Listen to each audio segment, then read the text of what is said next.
Keep it short. And here we are, ladies and gentlemen, boys and girls. Welcome wherever you are in the world. And there is the Parrot. We have the Parrot with us on the Parrot evening. You thought we were going to talk about that there at the drone, but no, it is in fact Louis' made in the EU Parrot. So that's why I've had to start early, only 20 seconds early, just as I was going to go off and ping Ian to say, where on earth are you, Ian? I bet he's processing the video that he's made about the new machine. You can come back now, Louis. Put the Parrot back. Bruce, while he's putting his Parrot back, how are you, mate? How is life over there? I'm excellent. Always excellent. Never anything else. Very intrigued to see, if those of you haven't seen Bruce's RC Model Reviews channel, where on earth have you been? But you have an all-in-one controller and receiver from a company named Dectrum, I think they're called, and they've obviously spent years coming up with a company name. And I'm intrigued. Let's get Ian here. I'm intrigued to see how that one does. Even in the end, we've gone live because we had a real live Parrot with him just now.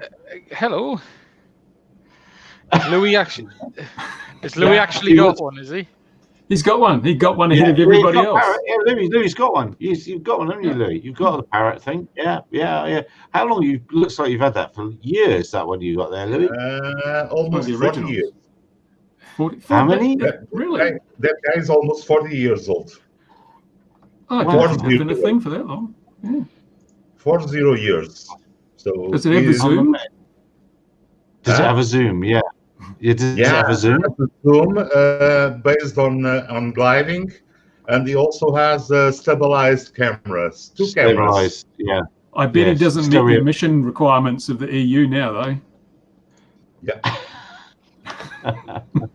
Do you have newspaper on his cage floor for the emissions? No. He has a real life, almost jungle as a home. That's why I had to pick him up. He doesn't have a cage. He is completely free to roam around if he wants to. So how long has he had you as a pet? Yes.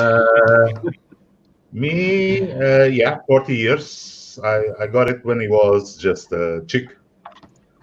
And you were in short pants? Do you need a license for that? Gary, yes.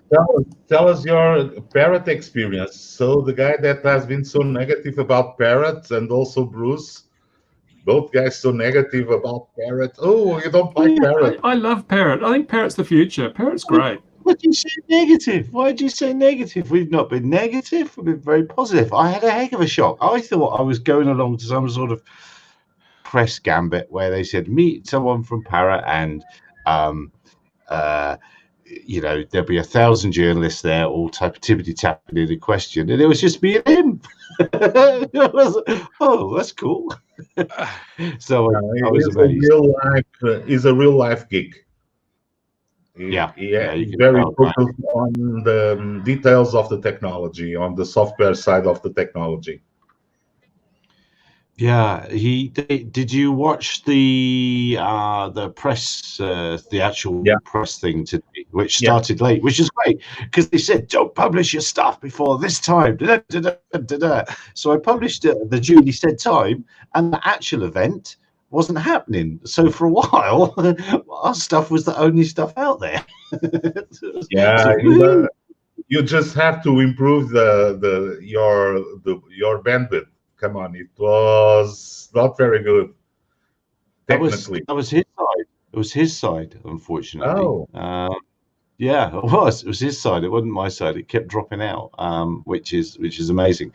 Because of my quote unquote teaching role, our local internet service provider, who happens to be owned by one of the parents, has turned up our internet here. So I happen to have unusually high-speed internet for around here. I have a question. Did you ask him, does the Parrot have built-in remote ID, as is now required under French law, before you can fly a craft more than 800 grams? Yes, it has. Come on. Yes, it does. Yeah, it does. Bruce, you have to do your homework. Come on, you are not doing your homework. I never do homework. I'm in detention. We'll be soon, see? Oh, no. I on your pole. Lock him up and throw away the key. That's one missing. Kiwi gone. So, defendant. Well, before we go on, and because Ian's looking a bit shocked, I'm not quite sure why. But before we tell, he's slumped in his very expensive seat. Look, he's right down the bottom of the frame. It looks very comfortable, doesn't it? It looks very comfortable. It does, yeah. Embracing, we must say. It does recline, you see. See, I can actually just go to sleep if I want to as well. It does recline all the way down. But it's quite vicious. The recline of the British Empire. When you bring it back up. So it will kick you in the back if you're not careful. I had a curry like that last night. Oh, clean my leg. Oh, all right. I'll try that. All right, I'll try that. I'm just cleaning. I've been asked. There we are. Am I now in vivid colour or something? You are. I don't know. Right. Let's go vlogging.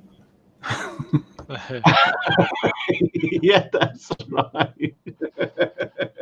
That's right. All right. Settle down, everybody. Now, come on. This has been a shambles so far, an absolute shambles. So situation normal, yeah. Anafi USA. It was very nice of him to have the actual military version when he showed us, and that was when I asked about the antenna folding out underneath. Oh, this is the military one. And I won a bet because somebody told me it was exactly the same aircraft, just with a flare camera, which is sort of exactly the same aircraft, but slightly bigger. And I have to ask, Louis, do you actually have one? Were you one of the companies that got one? I cannot comment on anything. Oh, okay. Oh, fair enough. All right, then I won't ask you anymore. Pretty tidy looking bit of kit. They seem to have a plan for it. They already got $11 million last year from the US Army for the development of it. So my guess is that the US military has bought what professionals call a boatload of them already. No, you can. No, he told you, Gary. He told you what's happening. He's on a race. He's on a bid with another manufacturer. They won it. Anyway, but not for me to say, but they won it. I suspect there's already a boatload of them built. No, come on. You know, and I know that during the development, that's usual on these large contract defense budgets. So the government pays to recoup some costs of development. So they do a pre-screening of the candidates, and then the ones most promising, they go and do some investment to help development. And basically what you can see from the Parrot USA, besides the manufacturing being done in USA, with some components coming from all over, including some non-essential parts that come from those fast printing presses in China. Take the regular Anafi, put a bigger payload, a bigger gimbal, and make it ruggedized and weatherproof. And that's your Anafi. So if you have all these things take weight. So if you want to have an IP whatever rating for water resistance, you have to increase the size of the drone, because it's the things cannot go at the same space. So you have to increase the size. That's why it's a bit fatter than the regular one. It looks like quite a tidy, well thought out bit of kit, which you'd expect nothing less of it, really. No, even the regular Anafi, Gary, the regular Anafi is a very, very good machine. People don't. I think biggest Parrot problem is a commercial and distributor problem. It has nothing to do with the drones itself. Sorry, what do you think the problem is? What router problem? It's more about the commercial presence of, like we've said countless times before, DJI has managed to get a good grip on the distribution and reselling channel. And that is one of the biggest advantages that DJI has these days. Come on. I've had DJI resellers trying to push me the new M300 all over. So apparently DJI has stuck a lot of them on their distribution channel, and the distributors are faced with a $15,000 unit that they had to pay to DJI because they don't do it for free. But nobody told me. It's just a educated guess of what happens on these circuits. So they had to pay it to keep selling DJI stuff. So it's a good grip that DJI has on the commercial side of things. It has nothing to do with drones, has nothing to do with technology. It's a pure selling machine. Yes, yes. No, I don't disagree with that. Ian, what's your thoughts on the camera? Well, I watched the thing live. It's probably, and the problem with this launch is it will fall somewhat under the radar, but it is one of the most interesting drones probably since the Mavic 2 Dual, because the thing to understand with it is it's not really the drone itself that's important here, but it's what Parrot are doing and the message they're sending about what they intend to do. And if you look at that message, it started with some of the early press releases, which, okay, I think some of it was a bit distasteful in the sense of I've always been a person who thinks, don't worry about your competition, worry about yourself. Okay, rather than shout about it. However, they're now shouting some very interesting and right things as well. You know, if you take the aircraft, it's a bigger, fatter Anafi with a much better camera, very impressive zoom. You know, 32 times zoom. It is incredible considering the aircraft size. It's Not got a only flare that, the possibility of synchronizing the thermal with with the visual. Yeah, absolutely. That is. Who else does that? Well, it's MSX, isn't it? So MSX is the term FLIR use for their hybrid between it. So DJI have it on some of their craft, but not all of them, because it is a FLIR technology. And it is, you know, if you look at this camera, it's extremely interesting in a very capable package. It ticks every box. This aircraft goes over 30 minutes flight time. Okay, it's not going to do 30 minutes. We all know how this works. If a manufacturer says 30, 31 minutes, let's say 20. Let's, you know, and that stands for all of them. To me, didn't he? He said when he was speaking, he said, "Oh yeah, that's when it's inside in a hangar. Yeah. But if you get it moving at X meters per second, it'll do this. And if you fly, so he was." I thought he was pretty cool. He was pretty honest when I spoke. If they get 20, they're fine. 20 minutes. Let's look at real world. 20 minutes, absolutely fine. It's got great cameras. It's got features that no other has, which is it can look up, it can look down. No one else does that better than they do. But the real boxes that gets ticked here is, number one, it's US manufactured.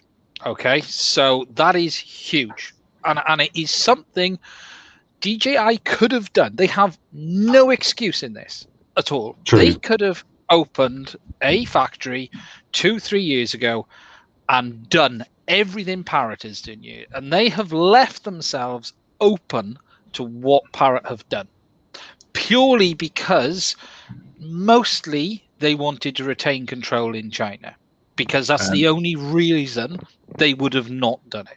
Not only that, Ian, something that Mr. Seydoux said, and that is very important. The code is signed, digitally signed, and can be audited by anyone who so wishes. Yeah, I was going on to that now. Very, very, very important. And the key message they sent out is, yes, we know what code is running. No other code is running on the animal. So the made in USA, yes, it's nice to put in a blur of publicity, but I think the most important thing is the signed and auditable codes. That's very important. That was my number two. That was, you know, number one is it ticks the American flag box. Okay, you know. There's a huge amount of people who want that ticked in America. Let's ignore the government a minute. Let's ignore the military. But there's a huge amount of businesses that want to tick that box. And then, as you say, the signed software, signed itself isn't so important. It's that auditable, that absolutely auditable software. They are open to letting any organization who wants to see it. Obviously, there'll be NDAs, but they are open to doing it. And the third real big thing in this is the fact that they have said, your data is in your control. And they're not doing anything here that no one else could have done. DJI could have done this, Autel could have done this, Unique could have done this. And to be fair to Unique, they tried to do this, but no one listened. If you go back to Unique, they were shouting 2 years ago that we don't take anyone's data, we don't think, but no one really cared. Because they just didn't get the market share.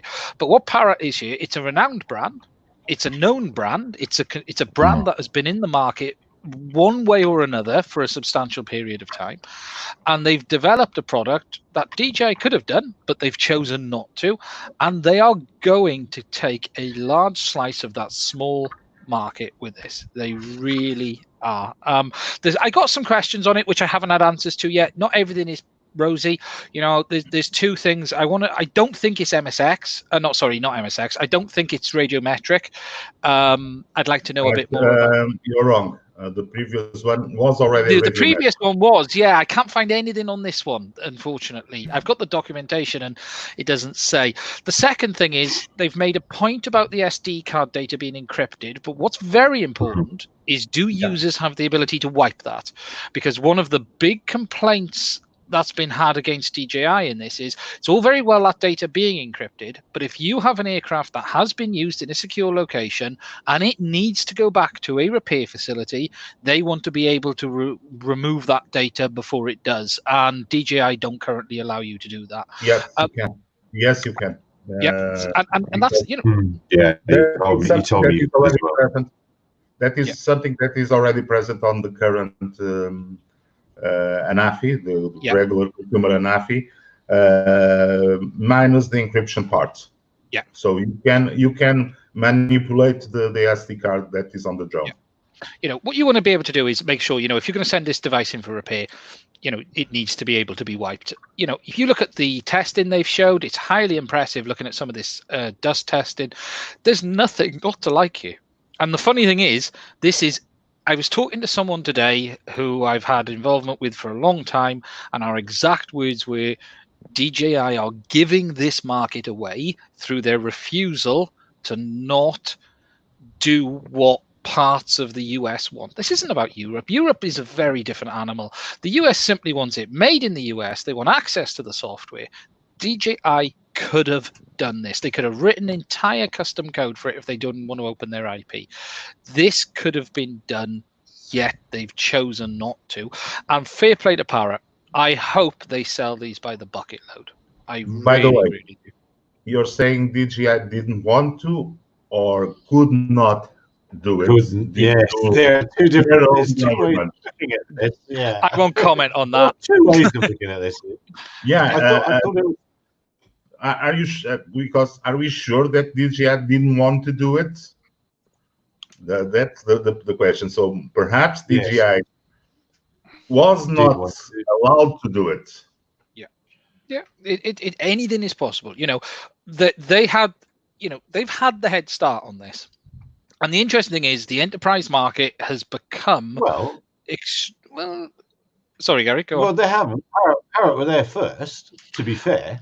Yes, well, small drones wise, DJI had the Mavic. They were early with this small folding drone. And like they always do, they tend to run away. But from an enterprise market point of view, I think they failed to really grasp what the market wants, and that is US manufactured, secure. And they've tried to think around it, but it was interesting. I'll say though, their comment on the DJI software thing. I think they probably would have been better leaving that out of the stream. I thought that as well. That's why it didn't happen in mine. I also suggested that because you would turn it on its head and just say, "Can your drone do this? Is it secure in this way?" And then you don't have to say that the others aren't. You're just saying yours can, if you know what I mean. I think you can say others aren't, but you don't need to go down and make certain clear No direct accusations. comparison. Yeah, and look, but at the end of the day, this looks to be a very interesting product. The enterprise model looks okay. The military one looks very interesting. I think they've got two things they need to do.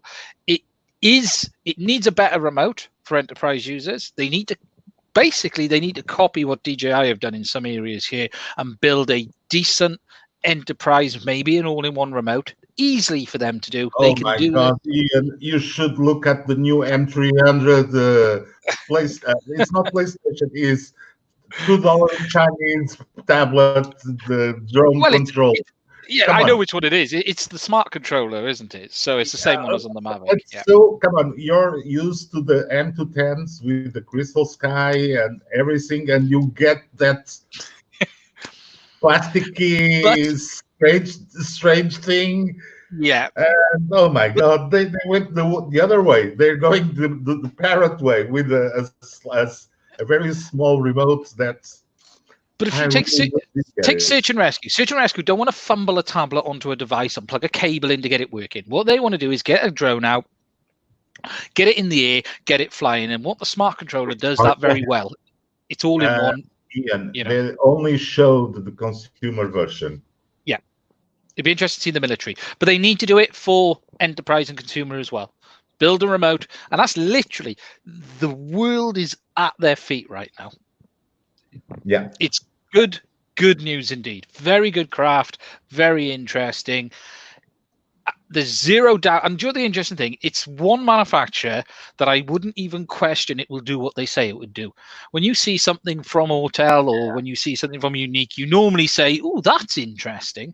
You know, if you look at this release, there's nothing here which you could question. It's all solid. It's all good. It's a good. It's going to do all right, I think. Bruce, you're very quiet on this subject. The price point, in my opinion, the price point is adequate for what it comes up as the payloads. Yes. That 640 FLIR camera. Well, if you go and buy the 640 version of the DJI one, costs as much as the entire drone. So you get the drone for free when you buy the Anafi USA. It's there's nothing not to like, price wise. I've always said this: if you're complaining about the price on an enterprise drone, then you're in the wrong industry. To a point, people complain some of the DJI stuff's too expensive. That's cheap compared to something like an Alta or something like those custom aircraft where you're spending $30,000, $40,000, $50,000 on. Yes, there has to be a reasonable price break when it comes to search and rescue and things like that, because at the end of the day, these are tools. But $5,000, $6,000, $7,000 to save a life is small bucks in the grand scheme of things.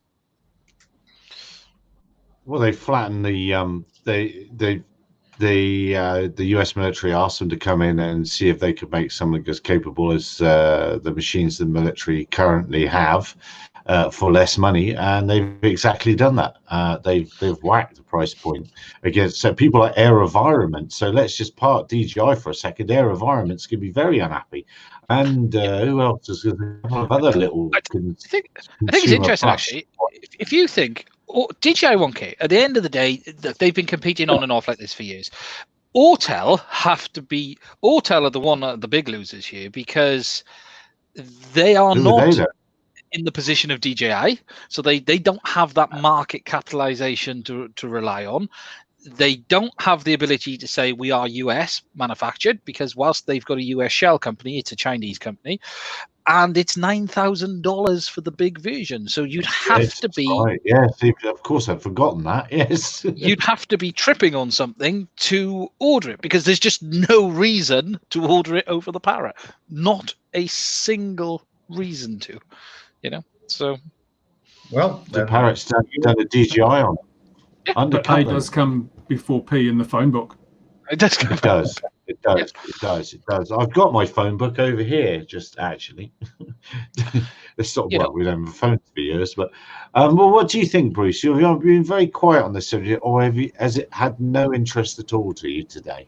Well, yeah, it's probably not my area of involvement. Is these big, expensive commercial military drones, and I wonder. The value is all in that camera unit, and I wonder who's going to be bringing out a separate camera unit for any other drone that's out there that people might want to use. And I wonder if Parrot will part that piece out and sell it to other manufacturers who might want to use that functionality. That 30 times zoom, is that all optical, or did I see some digital on top of that? Ian will be the man to answer yeah, that, you know. it isn't 100% clear. When I read this, I got the spec sheet open here, and I think it's a combination. Right, let me just confirm, because they use some wording which sort of clouds it slightly. Let's just say like this: the regular Anafi has also a zoom, and you can go to 1.3 times optical zoom, and then you can expand that to 3 times. That's the regular Anafi. Right, yeah, it's electro-optical, so it is a combination of both. Yeah, Bruce. Just looking at the camera, it doesn't seem to have enough depth to have a 30 times optical zoom in that package. Now, what they used last time was a 20 megapixel sensor to be able to achieve it, because they're using those 0.3-inch Sony 20 megapixel sensors, and they're using that to be able to get the crop factor, and it helps with the zoom. It is impressive when you look at the video, though, when you see how far it goes in. You know, it's not how far, Ian, is how well can you see things. Yeah. And let's just say this: 30 times zoom is absolutely unusable for any serious work. You just got you all remember, all of you've seen those publicity from Nikon with the P900 that you could see the girl sunbathing alongside the Paris on the River Seine. Yeah, you could see it is a girl. You could see she's wearing a bikini. Not much else. That's so disappointing for you, Louis. The thing is these high-powered zoom cameras. It's you can buy them now these days. You go to Foxtech and you buy one of these Chinese-made modules that does 30 times zoom. It's an industrial camera, regular industrial camera. The thing is, those high zoom in images are technically unusable if you want to do some serious work. For search and rescue, yes, I can see it can be helpful. For industrial, not so sure. But it's nice to have it there. Yeah, looking at that footage, it looked very much like it was getting pretty soft as you zoomed in. The contrast was dropping. There was a lot of trickery going on there, and I almost thought I could see some diffraction going on, in which case they've obviously got very small pixel sizes on the sensor, and when they zoom in, it's which is the 20 megapixel. It's almost that quad Bayer effect on that sensor. They use that tiny thing. I think it's very interesting. I think it's very interesting what this will lead to as well. And this image, the integration of the image. Now, this is the most interesting one. So and whoever has already done any kind of technical survey of solar plants, this is very interesting, because this used to be something that you had a lot of trouble and a lot of computation power to do after the fact, because you would fly thermal, and then you would fly visual, and then you would have to get ground control points to get the correct overlay of the layers, and then generating this is a royal pain in the backside, if I am allowed to say that. This is the most impressive thing. The overlaying automatically on the drone, and with the thermal overlay. That's what I think is most important on this drone, this capability.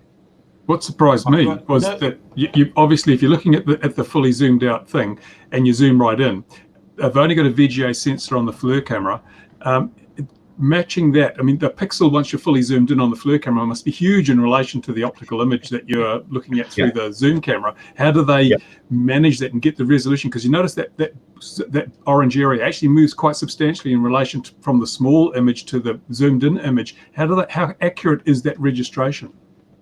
That registration is quite correct, because usually on these types of issues of industrial inspections of panels, you will get a burnt pixel, those burnt cells.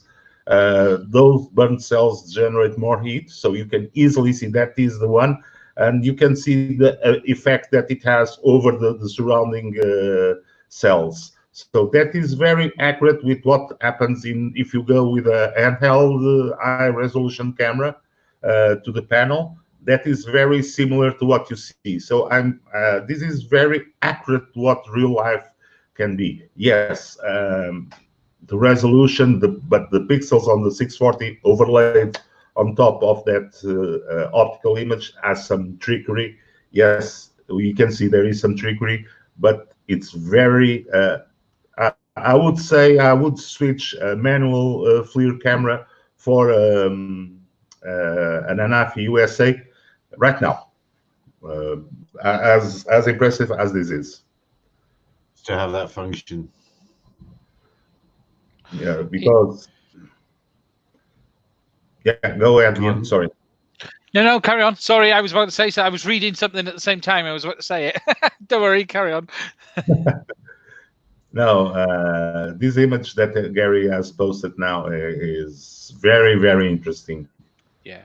And it also can be used to locate fugitives from the law, especially especially flyers over in New Zealand. Yeah. But I think what's also interesting in this is, obviously this week we've had Seydoux announce that they're back in business. They've out of shutdown and back in. But we know there is a partnership between Seydoux and Parrot. There is some change of hands of hardware because the remote controller. Now, it could be very interesting if we were to see this camera or some of this technology appear on Seydoux's equipment in the future as well, because at the end of the day, it's in Parrot's interest to work with partners, and them being a US manufacturer, US company as well. I think it's very interesting where this could go. You could almost get a bit of a ganging up effect going on here against the market leader. Let's not pretend they're not going to ask him when. That's how I had to ask him when was he buying it. The market leader has some substantial problems now with two countries, with Australia as well as America. What a growing market beyond enterprise. It seems like a fad market. Am I wrong? From Gary. Let's put that comment up, because any comment from a Gary has to go up. Of course, it's one of the rules. Yes, yeah. I think enterprise is the big market. Yeah, but I think the thing is, this is interesting. The cine market is dead. Because people keep saying to me, why isn't there an Inspire 3? Why isn't there more Cinedones? Because the reality is, general aerial photography is dead. No one other than, estate agents don't go out. Overall, ignore the high-end stuff, ignore the big filming. Not everyone is filming for Amazon, Netflix, and all of that stuff. If you take into the average drone market for basic aerial photography, for all of the stuff half the PFCOs have in the UK and stuff, it is totally on its bottom. So the enterprise market has grown substantially over the years, the inspection side of it and that's why you're seeing all of these drone companies doing it. DJI created their enterprise arm based on this. Parrot are now creating this drone as well. The last Unique was an enterprise drone as well. So there is a reason why all these manufacturers are pushing this way, because they're all after a slice of this government money, which is suddenly very hot property. They all want a slice of the government getting their hands on this gear. They all want a slice of that market, because camera drones, basic standard camera drones for business use, are just not selling. That's why there's no Phantom 5. If the market was there. That's what I'm not sure if I totally agree with you, Ian, because we don't hear Free Fly complaining that they're Yeah, not selling their Alta but they're drones. Yeah, but they're big cine. They're big cine. Those boys will crash 4 of them to get 2 shots in a. They don't care how. Yeah. I've seen boys. They'll smash them up 3 or 4 a day just to get the shot for Amazon and Netflix. Yeah. That isn't the real drone world. Yeah, That is but the thing the is, high end. that is where development is very high regarding Yeah. image capture. Yes. Because otherwise, it's just more. Come on, where most of those that filmography or photography that is captured with the Phantoms, the Inspires goes to. Most of that goes to YouTube or Facebook or Instagram. Those are not real life professional grade things. Yes, there are professionals posting on Facebook, YouTube, Vimeo, whatever, but the real thing is not there. That is as a sample of what you can do, what kind of imagery you can do with your flying camera. So the drone becomes irrelevant, and it is what cinematography can be done, what kind of shots, the passing shots, the motions, all that. That is what people are looking for when they see it on YouTube and everything. Yeah. Not those crazy get you sick as hell like some retirees in the bottom part of the world do. It's quite funny because it's, if you take, we've got roughly 4,500, I'll say, PFCOs in the UK. About how many 107s, Gary, was it at last count? 50 odd thousand? Lots. Was it? Lots. Yeah. Okay. Of them, only a tiny percentage are actually doing the big cine work. And if you take the cine work, actually, it's nowhere near as touchy, let's just say, is the lower end. If you watch a lot of the high-end cinema drone footage, a lot of it is actually quite unstable. Horizons are often not straight, and it's actually all over the place. You often sit there and watch it and go, Jesus, he was all over the place for that, or he didn't straighten the camera. Because the reality is, the aerial footage in that, they're not looking at straight horizons, perfect images. What they're trying to do is capture a scene or a shot and stuff like that. But those guys, they're very few and far between. I know a few. You've got City Drones in the US who've built himself up to be, he's quite a controversial character, let's just say, but he's built himself up to be a very large outfit.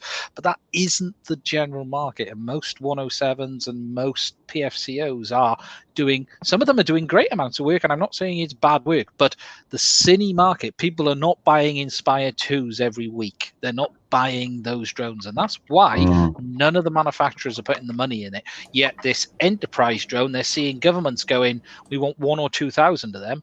Ooh, okay. So much important. Government money or the EU grants are only important on the development stage. Yeah. Because if you take some of the market guys that are using this kind of drones for this kind of jobs, like Parrot, that was almost, I see it as a seed money to a startup to develop to a spec for the Parrot USA. So the government, the US government in this case, has invested on a startup that had some knowledge, and they paid for the development, and as a return, the company is allowed to sell a version of that developed product. Yeah, it's like what, we've had it in Europe. You've had the, none of this stuff's officially state sponsored, but you've got the aircraft industries had government help and everything. And it's really interesting to see the number of EU grants, the 2020 program of grants in EU, that is great. They're throwing money left and right, sometimes to projects that I get scared and ask myself, what are they saying they're going to do? But they get the grants, and they get a couple of millions, and go and do their PowerPoints and their presentations. and end of the day nothing comes up. But that's a different. Let's not go that way, please. Yeah. It's a completely different issue. And that's really, if you take Free Fly, there's a reason their drones cost 15 and 20,000, because they're not selling hundreds of them. You're paying, let's be honest, the cost of building a drone, even some of this very high-end stuff, in reality isn't high once you've got the manufacturing sorted and once you've got your technical base sorted and everything that you're doing. Parts, components, equipment. It's not 20,000. There's a fair amount of profit in the drone industry, but you need to be able to drive the volumes or charge enough to make the money back. I think Parrot have done a very good job. Don't be so sure of that, because the profit margin on those big drones is not as high as we might want to think. Because when you look at all that carbon fiber, we tend to look at AliExpress, the price of carbon fiber tubes on AliExpress, and that's not the same kind of carbon fiber tubes they're using. There's still a few grand profit there. Yeah, there's still a few K. Like, they can do all right out of it, And that's, there's more than one company. You've got Evolve Dynamics in the UK, who are making the what's its name, Gary? Can you remember what it's called? Mantis, I think it is. You've got a number of companies who are doing higher end drones. It'll be interesting to see what DJI do. Look, they're never out. They will produce something that does okay. But as Gary said, I think there are some problems ahead, just based on legislation, just based on, we are not gonna trust that anymore. It's going to be it's going to be a race. Sorry, Gary. It's going to be a race, because let's all keep in mind that DJI has just launched their latest industrial product, the M300s. Yep. And yes, as good as capable that it might be, it still has a lot of drawbacks. One of them is size. And yes, it's versatile, it's IP rated. But those stupid damn batteries are so big. So, as I said, we said this before. Anyone would have just gone no on them, just the batteries. I'll say this: I would expect to see a Mavic Dual replacement in the next 90 days. They will not wait long to come out. And will it have secure data or auditable software with a secure SD card? Well, look, secure SD card, it's easy to do. You just encrypt the SD card and put the signing key on the remote. They've done the SD card already. I think the SD card's done already. I'm sure the current craft is encrypted on that. Auditing, not so sure we'll see that. Other thing, because they just called that island that you can walk across to when the tide's out from where Bruce lives. They've just said that country isn't fit to be on the soles of their shoes, and that's bubbled up, and that's based on another cyber security issue that the Australians have uncovered, and that's bubbling up all sorts of intrigue in Australia as well. And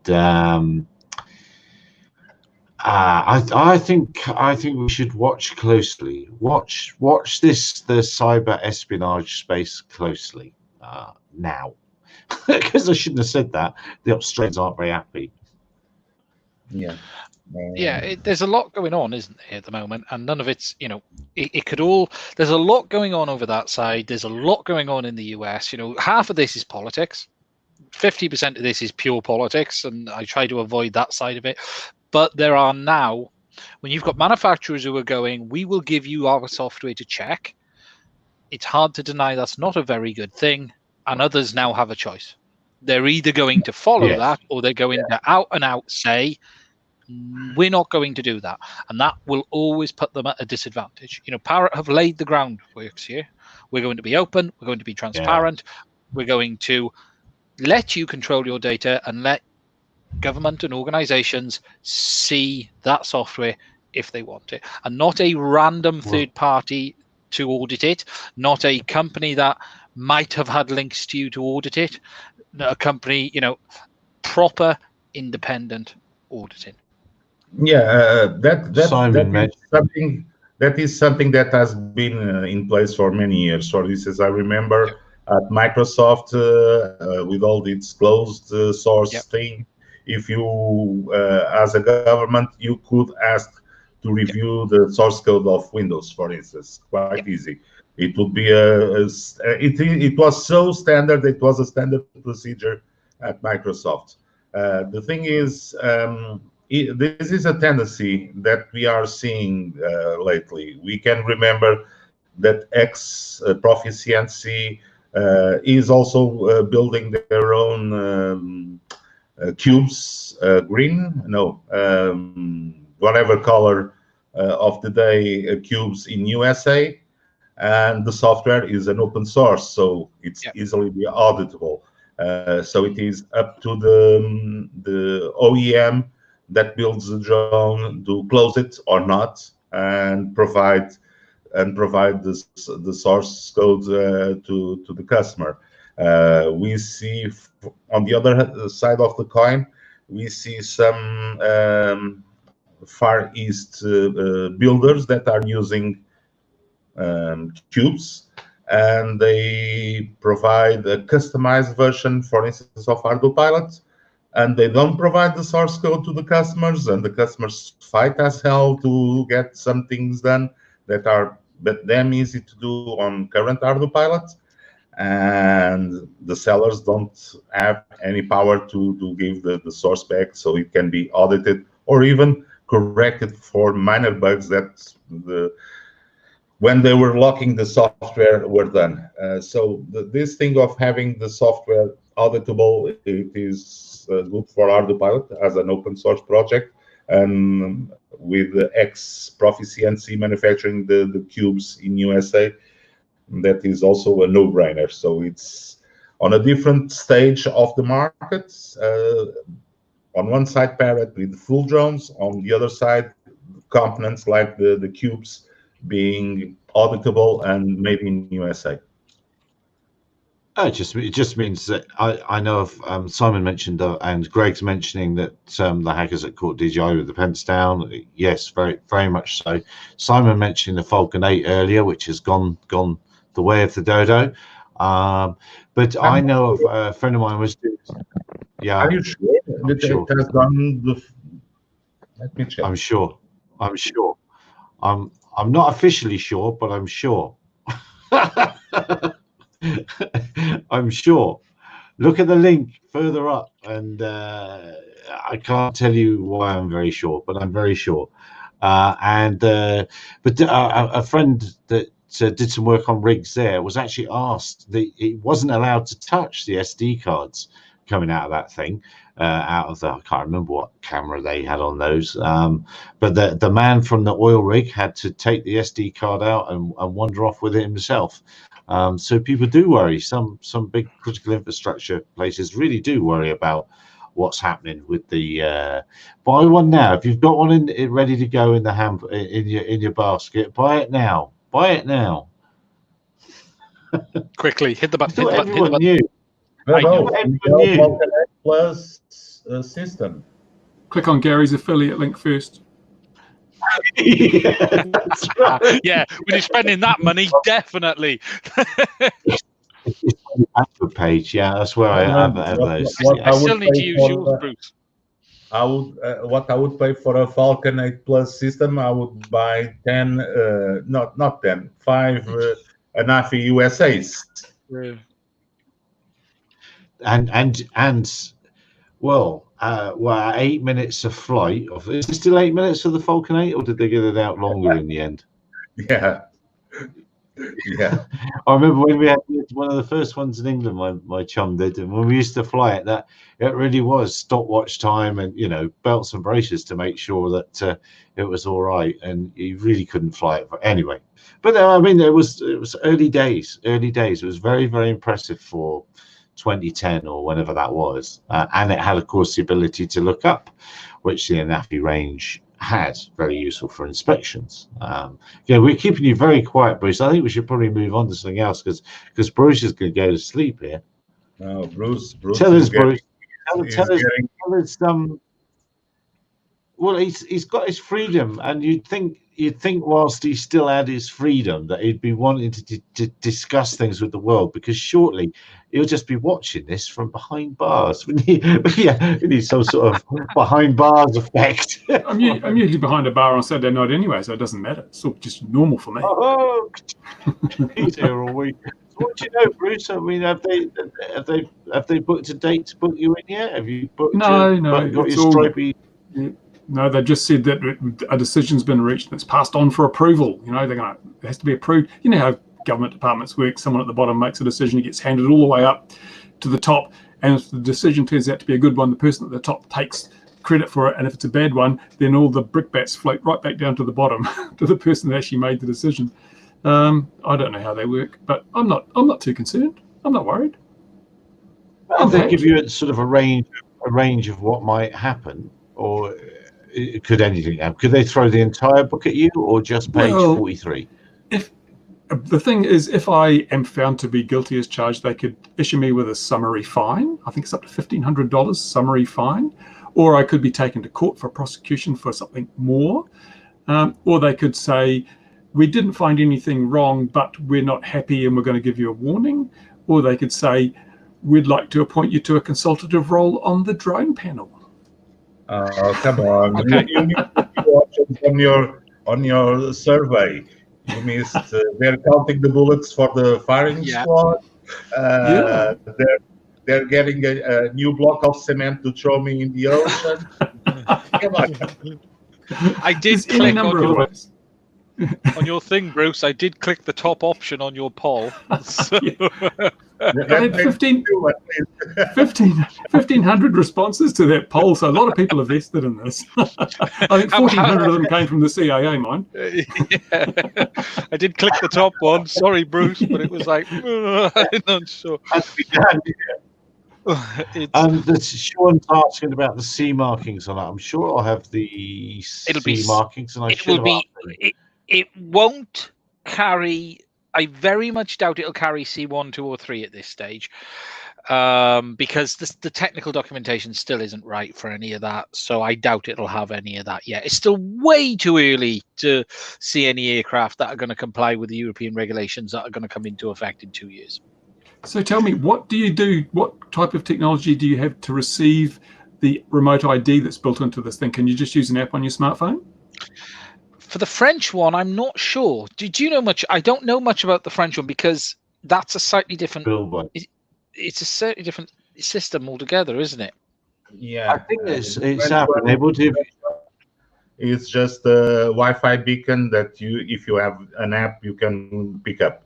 And also here, Henri Seydoux, the CEO of Parrot, he said something very important, Gary, and I'm sure you noticed that too. That he said that he agrees technically with the U.S. proposed approach. I'm going to come on to that. Yeah. Sorry. Yeah. So where do you download the app? No. It's fine. No. Yeah, he did. He did. Yeah, he did say that. And then, are you talking about the one earlier, or the one when he was speaking to me? Because then I said, what, including the position of the operator, and did you see on mine? He was like, oh, he kind of didn't really know that was part of it, did he? Yeah. And he agrees that taking off and landing should be under the control of the UTM, not the operator. Effectively, you got to get permission. Because come on, I'll give you a perspective. For instance, as it is now here in Portugal. If you go to the beach with a drone, to the beach with a drone, yes, we can go to the beach. Thank you, Ian. Is it true that the Parrot is the ultimate upskirt drone because it can look up? No, so if you go to the beach with the drone from 50 meters from the waterline inland, it is responsibility of the Navy. So you have to ask a permission, specific permission to the Navy. So 50 meters up, after that, you just have to ask for a regular permission to fly the drone. So if you go inside those 50 meters, you have to ask permission. You have to pay filming fee to the Navy, and then you can take off from that area in by the sea. You go beyond those 50 meters, you can take off freely, but then you can fly over the beach. That is normal. So the takeoff point might be important for once for locating the pilot, and two, to assess for any kind of fees that the pilot might have to incur. So that's how they see it. We're not happy, but the law is going that way. Yes, I'm just putting a press release I forgot to put in because all the stuff I had to do with Parrot this morning. So completely. Yes, you're absolutely right. The CAA chap has joined Crowded Spaces. So let's I'll add that very shortly. What do we think about that? That's the standard way for bureaucrats to move to one side throughout the world, isn't it? That's what you do. Make money, isn't it? Revolving doors. That's called the revolving doors, right? Yeah, definitely. So the question asked before was, where do you get the app to read the remote ID on the Parrot? Is it on their website? Because I don't see a point in having remote ID if you don't have anything to read it. At the moment, you don't have to, because the thing is, there is no law, but the hardware is there. In France. In France, the law is there, but it's not on effect until, I believe, end of the year or something like that. Yeah, and I don't know if it's open open they slide for in everyone. next year. Yeah. I thought it was as of the 29th of June, but there were some exempted zones where you could, like for model flying, they exempted a whole lot of areas where you didn't need it. But other than that, you still needed to use it by the 29th. I'm not sure of that. I can ask Pierre, which is one of the fellow ArduPilot developers, and he has developed that French open source system for France. I can ask him. I'm not sure. I'll get back to you later. Do I send to Tokoro County Jail? Lock? This will be a high security one, mate. I'll be there with the murderers and the other bad people. Just can you fly me in a file yourself, by drone? Someone needs to fly a drone over and drop drugs in a file, and I'll be good. No, I'll put the Cessna pulling one of those flags. Yeah, absolutely.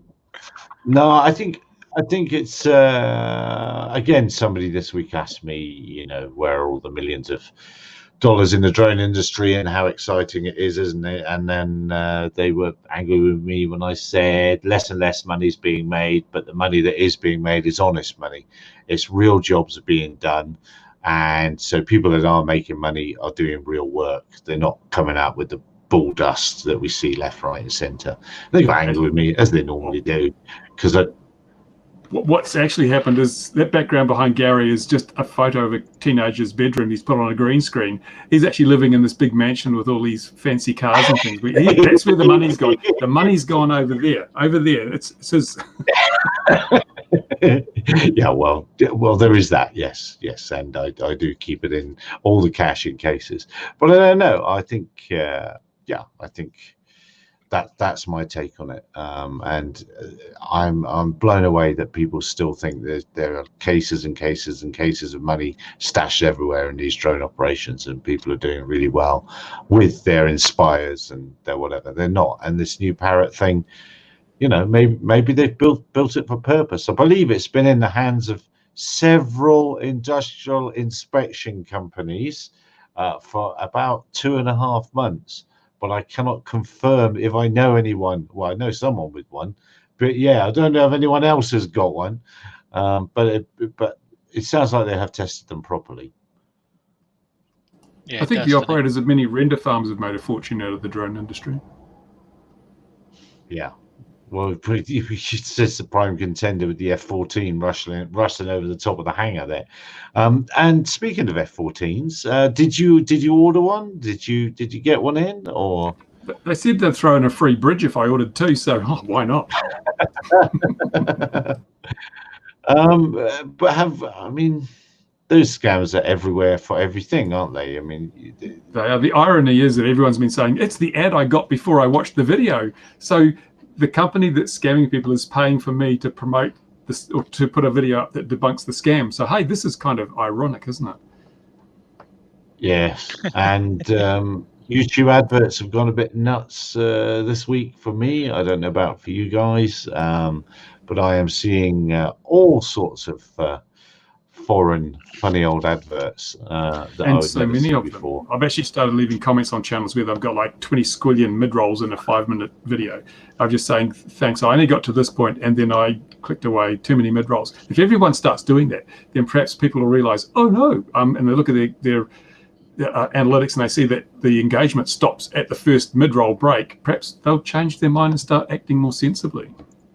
I think the problem is, though, it's somewhat out of the what YouTube are doing is somewhat out of the creator's hands as well, because you're not signing up to put in 6 or 3 or 4 mid-rolls. You know, no one's told any of us they've suddenly increased it from 1 to 4 or what they're doing. You know, I talked about this on Sunday, didn't I? And, you know, I watched one of the camera channel videos and there was 3 mid-rolls in a 20-minute video. It wasn't like that a month ago. It was not like that. But I don't use mid-rolls, but I gather you can say you want mid-rolls and automatic, in which case YouTube will plonk them in, or you can manually say where they go, in which case you could just put one mid-roll in if you wanted to. But I think the problem is most people are just saying, well, as many as I can get because I want the money. I think the problem is if they've moved the goalposts, people have signed up for it in auto, expecting it to do what it's always done, and suddenly the goalposts have moved. And as I said, I have a horrible feeling if they had 1 advert a month ago and we've suddenly got 3, we're not getting any more money. The value of the advert is going down, and all you're doing is putting more ads in, and getting less money back. They have a limited audience, and now with the big boys coming out and boycotting Facebook, they have to get room for more advertising. Yeah. But you can always use Firefox. I'm really when I saw Bruce is complaining about the hats, I wasn't very sure what he was meaning to. So I had. Oh, that's terrible. The problem with that, Louis, is that I like to support good channels, like Ian's channel down there. I you know, because he makes content, he deserves to get a few coins for it, and so I'm happy to sit through, you know, some ads at the start of Ian's videos. And if you put an ad blocker in, you have to go and whitelist every channel that you. And I don't know if you can do it. You can't do it on a channel by channel basis. So you're basically denying all the creators money, and that's a bit unfair. Your attention span does not reach to 200 channels. So attention span to what? 15, 20 channels? Those are very easy to whitelist. But the problem is also, what people don't realize, it's a violation of YouTube's terms and services to use an ad blocker. So if you're a creator and using an ad blocker, they can kick you off the platform and you've lost everything. And so that's not a risk I'm willing to take. And they are doing it. You know, last week, you know, there are people last week. One of the YouTube channels got, one of the computer-based ones got kicked or closed down for a week, 7 days. You know, you have to be a bit careful not to anger the algorithm at the moment, because the almighty algorithm is all seeing and all, you know, you get weeks where the algorithm likes you and you get weeks where the algorithm doesn't like you, and you've got to be a bit careful with that beast. The artificial insanity. It is, and it's interesting. You know, I turned off mid-rolls on I don't have it on many, but there was a few I had it on, and one of them was my more lucrative video for me, and I turned them off, and it's substantial income on a video, and this is the problem with it. So I think people need to be a bit more careful. I think if you're going to use them, you need to make sure it's do it manually, which is a complete pain in the ass to stuff that we've already set up months ago. You know, you're going to have to figure out there's no easy way neither of globally setting what all advertising is on all your videos. You know, it'd be fantastic to be able to click a box all the way down the side and say, on all of these videos, I want this, or all of these videos, I want that. And YouTube don't make it easy to do this stuff. They really don't. No, I was talking to a creator the other day who decided he had enough of the partnership program, wasn't making enough money to make it worthwhile. He decided he was going to, so he turned off demonetization. He went from 3,000 views a day to 300 because YouTube isn't going to promote the videos that don't make him money. So by only having pre-rolls, I'm actually shooting myself in the wallet a little bit because they don't promote my videos as much as someone who completely litters their entire video feed with mid-rolls because they're making YouTube more money. Making you more money. Yeah, and I suspect even going down to 1 will cost you as well, won't it? I suspect it'll, you know, you adjust it. It's what was more concerning this week is, and I know that person's now solved it, but the fact that creators were paying to advertise on other creators' channels, and I think that was damn out of order. Now this person's managed to solve it now, but it's interesting though because I see Vimeo ads on YouTube, and I'm thinking, yeah, YouTube, you know what you're doing, don't you? But I mean, they don't know what they're doing because they're advertising all these scams like that $19 jet, you know. Yeah, but it was interesting having, you know, I don't know how you would feel, Bruce, if you had, oh, I don't know who is your direct. Gary, there isn't. It's just be Gary or you. Yeah, no. No, you know, you know, you imagine having, you know, Gamers Nexus advertising before Linus or something like that. I don't think that would go down particularly well, would it? And whilst, you know, it's not a clever thing to advertise your YouTube channel through AdSense, because I've spoken to a couple of people who did, and when they had their ads running, they had wonderful traffic. When they stopped the ads, the traffic dropped right down because YouTube wanted them to keep advertising, so they stopped promoting the videos, expecting them to come and put more money in. So the algorithm is really, really cunning and evil and conniving at times. Yeah, you got to be careful with it. Sorry, I have to laugh because you guys are giving the algorithm a personality. Yeah, it has a bit. Well, they just hire Gary to do all this. There's your algorithm. Okay.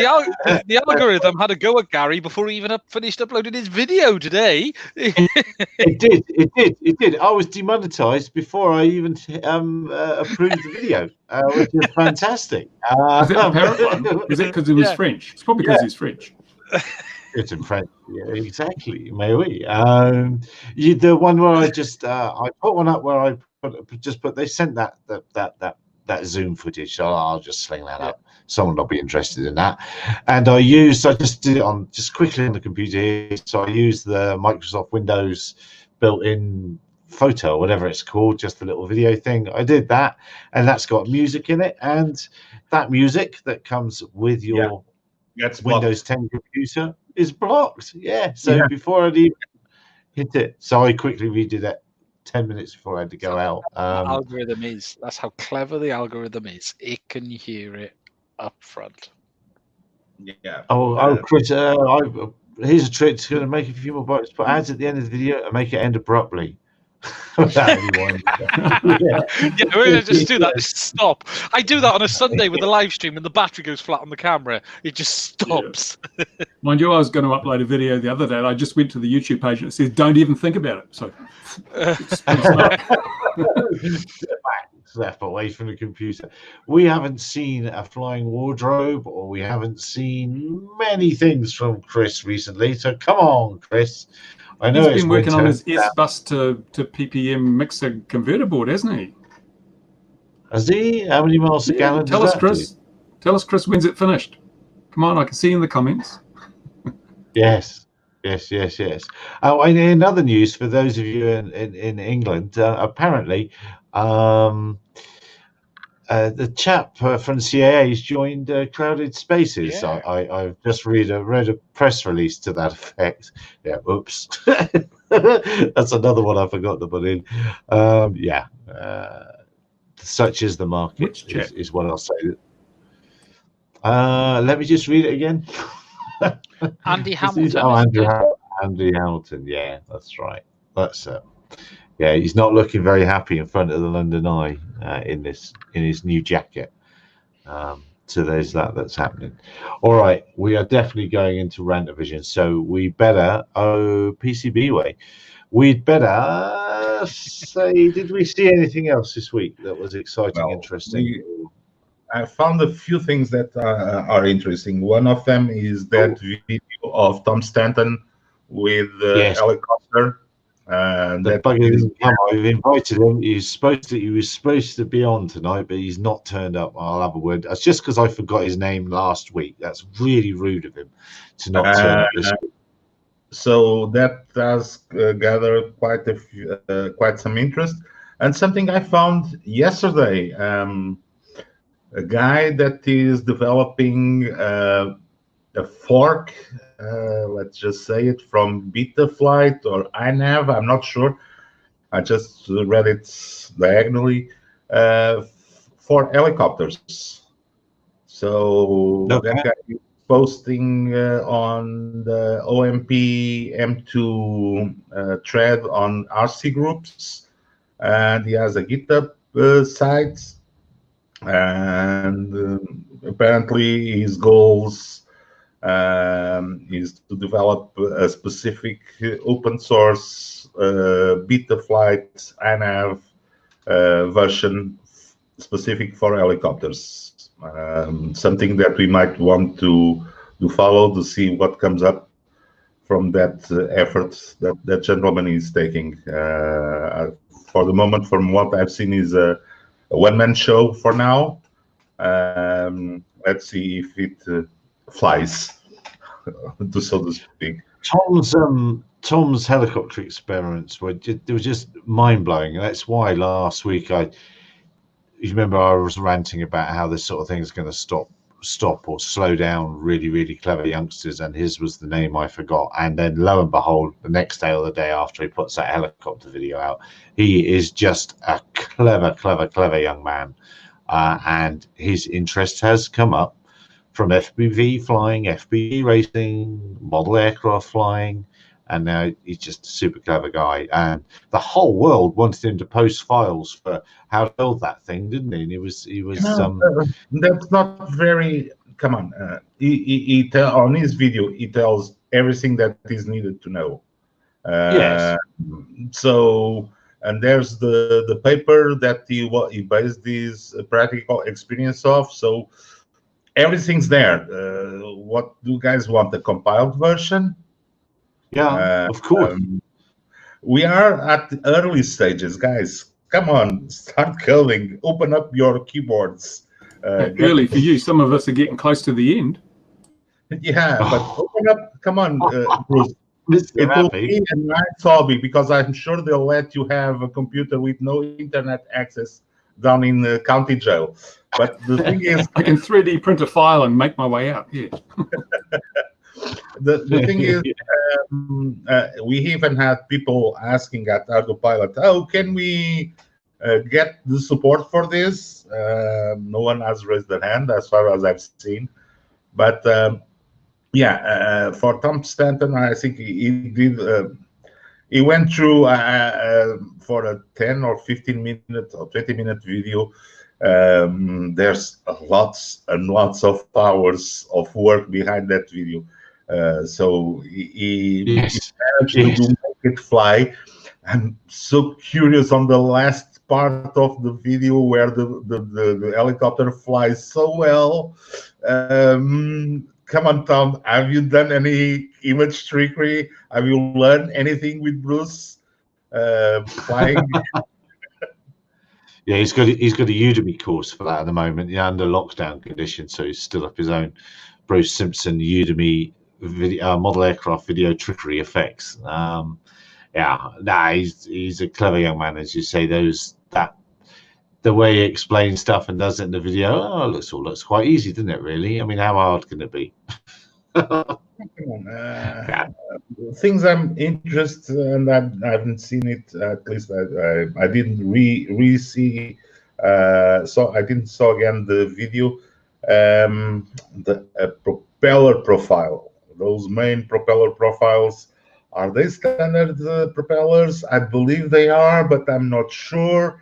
Couldn't it be improved with specific propeller profiles? I don't know. You're on call on this one. I think we need the experts and wise advice from Bruce Simpson on this one. Have you seen that video? I'm sure of it, right, Bruce? What? The Tom Sampson video on the helicopter. Oh yeah, yeah. Well, I've seen the thumbnail. That was enough. I knew what he was talking about. The helicopter. You mean there was more than the thumbnail? I don't know. Yeah. The answer to your question, Louis, is 3.5 feet. Or have I got the wrong question? And what's the metric version? 4 kilopascals. Okay, fair enough. Actually, I was talking to someone the other day. I was talking to someone the other day saying that this whole, because I was going through some regulation, I said, this is lunacy, utter lunacy. Here in New Zealand, we have a maximum altitude for RPAS of 400 feet, but you can't fly within 4 kilometres of an airfield. Can't they even have a common base for measurement? I mean, it's like, it's silly. Why don't we have a rationalization, a normalization of everything and just choose one so we don't end up sending another probe to Mars that crashes because it's all wrong? No, the Americans are to blame, aren't they? Or is it the aviation industry where everything has to be 50 years old before we can use it, including measurement standards? Well, you could probably say 100 years now, couldn't you? Because we're well over the 100 years, and soon you'll be able to say 150-year-old standards, just to say our standards are 150 years old, with some conviction. Yeah, it is. There is craziness, and yeah, in the autopilot world, with everyone loving meters per second and all things like that, the number of crashes I've seen where, well, as we talked about it last week, didn't we? It was that Canadian incident where the drone was in meters and the helicopter was in feet, and blah blah blah blah blah. Yes, but were we on air when I mentioned about the Canadian BV loss regulations changing, and they're now going to open it up so that they'll be able to do BV loss with 250 gram to 25 kilogram craft, which is basically small RPAS. They're going to make it so that you can fly BV loss under certain conditions, which are basically just stay away from built-up areas. Because Canada's such a big, huge, empty place, I guess they figure there's not much chance of hitting people or planes or anything like that. And the pilot, the GA pilot group, are outraged because they think that drones coming into their airspace should have to follow far greater rules and regulations. And I'm thinking, hang on a minute, sub 400, it's not your airspace. It really isn't your airspace. It is the airspace used by hobbyists and birds and kites and things. So get off this ownership kick. You share the world with everybody else. And sure, if you're going to go above 400 feet, that's an issue. But if you're flying below 400, you don't have a claim on that airspace. No one. I mean, yeah, they don't above even. In fact, nobody does. Or nobody's supposed to have. Yeah, it's here. There's no reason. We're wide open spaces here. I suspect there's some directions I could fly here where I might not. Yeah, I probably wouldn't hit a village, house, or building for 100, 200 kilometers easily, I should think. So why can't I go off and fly like that? Yeah, it is madness, isn't it? It is madness. X-check low mid-roll. You're having a mid-roll ad conversation in the comments there. All right. So, was there anything else that caught anyone's eye? Going once. Ian almost looks like he's going to talk. I have a question though. Something I need to check out actually, because we're talking about the flight times before of multi-rotors. I would have thought that a multi-rotor would have a better flight time in forward flight because you get translational lift, which you don't get in the hover. He said that. Yeah, did he? He said that. Yeah, he did. Say I didn't watch that video, so you probably figured that out. No. Well, when he said the flight time, I said to him, "Is that manufacturer minutes?" Yeah. Then he was very honest about his response. So I can't fault him for his. Yeah, DJI when they post theirs is in a very set of specific circumstances, flying forward at a certain speed, and that's what theirs are based off as well. But in general, I believe that he was quite candid and he was quite open on all the answers he gave. I believe marketing lady was behind the cameras, twisting her fingers, shaking. He wouldn't say something, jittering. There were two PR ladies in the call as well. It was me, him, and two PR ladies, and they did. Well, his personal assistant and the PR lady, and they didn't say anything. And as I said, I fully expected it to be me in a room full of journos, not just me and him. So What's going to worry? amazing. What worries me the most, and should be worrying Parrot, is when the mainstream media get this press release and this footage. You know what they're going to do with it? The Super Perv drone, 30 times zoom, and it even has an infrared camera so it can see through your curtains. Even if you draw your curtains, it'll still see you from a long way away. I mean, can you imagine how crazy they're going to go on this? American privacy groups already jumping up and down about it. Before the official press conference had finished, there was a group already jumping up and down about it on Twitter. And Parrot will just yeah, we are GDPR compliant, so go complain to EU. So that is a very powerful statement, because there is no such thing for the Americans. It's so concerned with privacy and all that. Come on, get yourselves a GDPR of your own. Because there is a precedent. Look at that British helicopter, police helicopter that was filming sunbathing women a while back, and they went to court and all sorts of things. And did you see the movie Blue Thunder? They could see through walls with their night vision camera. Yeah, Blue Thunder was much better than the other one. What was that other one? Airwolf or whatever it was. I prefer Blue Thunder. It was much better. No. Blue Thunder. That was my first model flying helicopter. Echo Piccolo with a Blue Thunder fuselage that would fly for 40 seconds. And I was very happy for it flying 40 seconds with all that stuff. I think, the fact that you're an Airwolf fan and that was your first helicopter, that explains that brings a lot of things into sharp focus for me there, Louis. I understand a lot more now. Helicopters, they're so retro, aren't they, helicopters? They are, yes, they are. All right, we are definitely talking nonsense. Dear viewers, wherever you are in the world, thank you very much for joining us. Please join us again at 2100 GMT next week, when no doubt that some more trouble will have happened in the world and some new stories other than Parrot will be happening.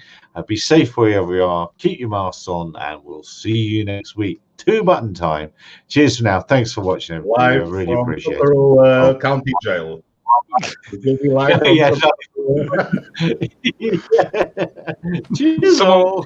Someone will have to smuggle a phone in and